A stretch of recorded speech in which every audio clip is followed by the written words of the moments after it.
Wherever you turn in Hordern, this is what you see. For every house that's lived in on this street, there are two that are boarded up. It makes for quite an eerie feeling. The locals, those who remain, sense it too. I have spent the last few months driving through parts of Britain that most people never think about. Not the cities that make the news, not the towns that get the investment, the other ones. The ones that used to be something. The ones that had a high street with butchers and bakers and hardware shops and pubs full of people on a Friday evening. The ones where families stayed for generations because there was work and there was community and there was a reason to be there. And what I saw in those towns was not dramatic. It was not cinematic. It was not the kind of collapse that makes headlines. It was something worse. It was quiet. It was slow. And it was already too far gone in some places for most people to even notice it had happened. Welcome back. If you care about what is really happening in this country beyond the London headlines and the political noise, subscribe now. Because this video is about the Britain that nobody is talking about, and it matters more than most people realize.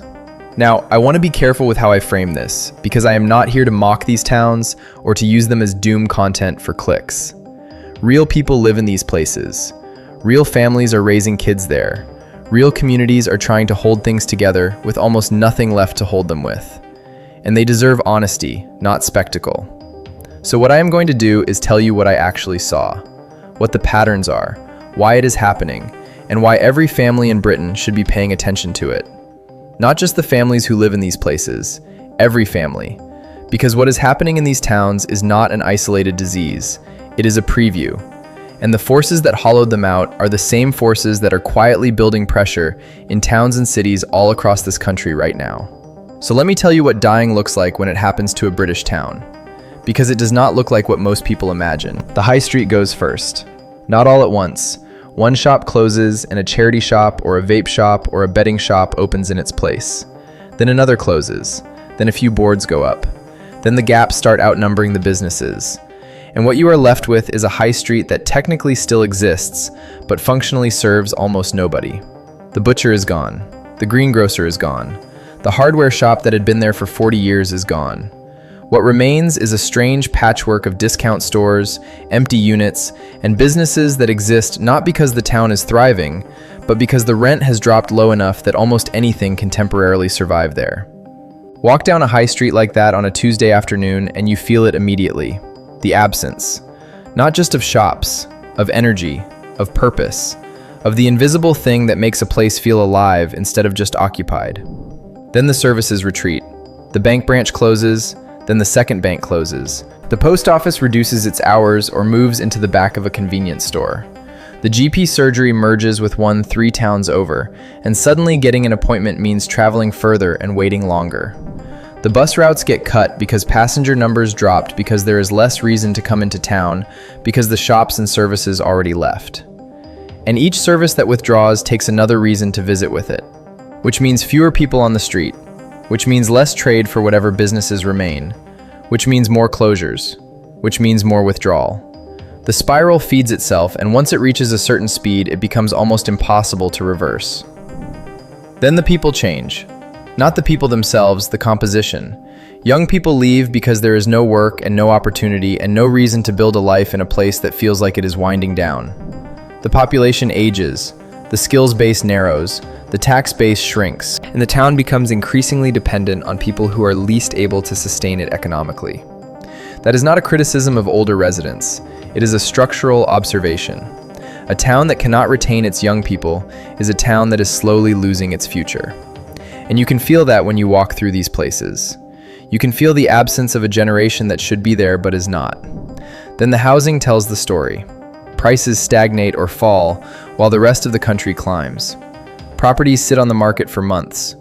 Landlords stop maintaining rental properties because the returns do not justify the cost. Streets start looking tired. Gardens go unmaintained. Paintwork fades. And the visual decline feeds back into the psychological decline, because nobody feels proud of a place that looks like it has given up on itself. And once that feeling sets in, the people who could leave start thinking about leaving. And the people who cannot leave start feeling trapped. That combination, departure and despair, is what kills a town from the inside. If you are watching this and recognizing any of these patterns in your own area, subscribe. Because understanding what is happening is the first step to making smarter decisions for your household before the options narrow. Now I want to talk about why this is happening. Because it is not random and it is not inevitable.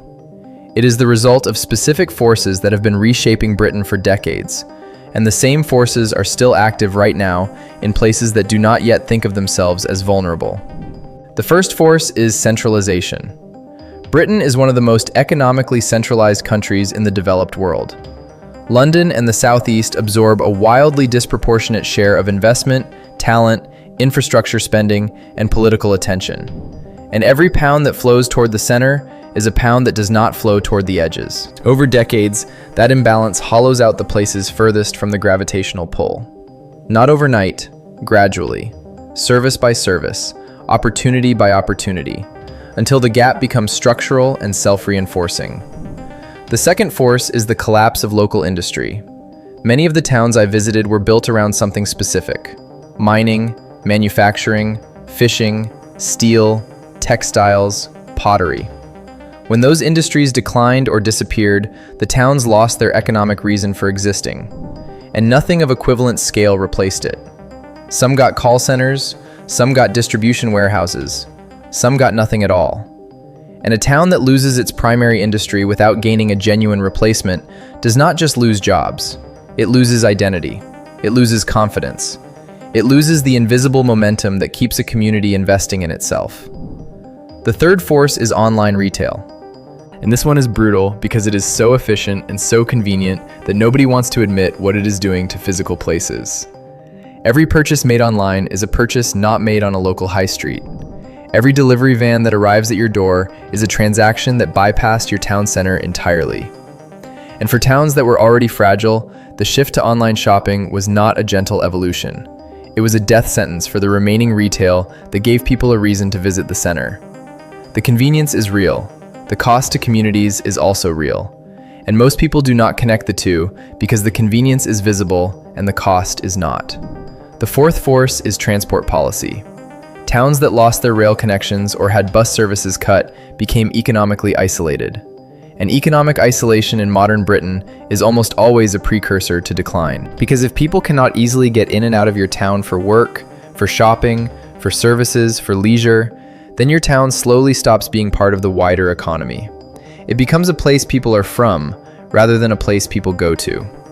And that distinction matters enormously for long-term viability. Now here is why every British family should care about this, even if they live nowhere near a dying town. Because the forces I just described are not confined to small post-industrial towns in the north, or the Welsh valleys, or the coastal edges. They are active everywhere. They just manifest differently depending on how much economic cushion your area has left. Centralization is still pulling investment toward London. Online retail is still hollowing out high streets in medium-sized towns that do not yet think of themselves as vulnerable. Service withdrawal is creeping outward from the most deprived areas into places that considered themselves comfortable 5 years ago. Bank branches are closing in market towns that thought they were immune. GP access is getting harder in suburbs that never had to worry about it before. Bus routes are being cut in places that assumed public transport was permanent. The pattern does not stop at the places that are already visibly struggling. It moves outward, it moves upward, and it moves quietly. By the time a town realizes it is on the trajectory, it has usually already lost the things that would have made recovery possible. So what should you actually do with this? Know your town's real economic health. Not what the council website says, not what the local paper claims. Walk your high street and count the empty units. Look at how many independent businesses are left. Check whether your bank branch is still there.